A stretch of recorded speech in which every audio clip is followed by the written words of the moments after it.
We want to solve the equation tan theta is equal to minus 2 for values of theta between minus 180 degrees and 180 degrees. If we consider the cast diagram, then we know that this is 0 degrees and going around this way 90, 180, 270 and 360. So if we rotate anti-clockwise, that's what we get. If we go clockwise, this is minus 90, minus 180, minus 270 and minus 360.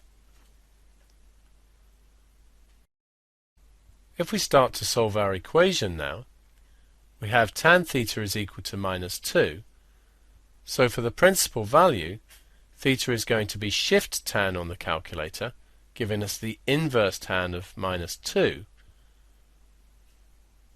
And this evaluates to minus 63.4 degrees to one decimal place. Minus 63.4 will be here, measured as a clockwise rotation from 0, 63.4 degrees. Remember, a clockwise rotation from 0 is going to give you a negative angle. Since the tangent is negative, the other solution must be in the S quadrant, since the tangent is negative in this quadrant.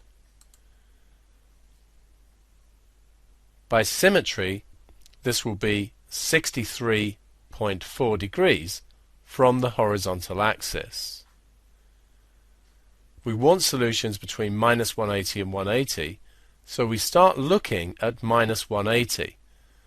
The first one we reach is before we get to 0, so it's at minus 63.4 degrees. We then keep going, and the second solution is here, 63.4 degrees before we get to plus 180. So 180 take away 63.4 degrees. Another way of coming up with this is that this line actually goes straight across. So once we've got the minus 63.4, we can just add 180 to it. We then continue until we get to 180 degrees, where we stop. So our final answer is minus 63.4 degrees, and 180 take away 63.4 is 116.6 degrees, both answers given to one decimal place.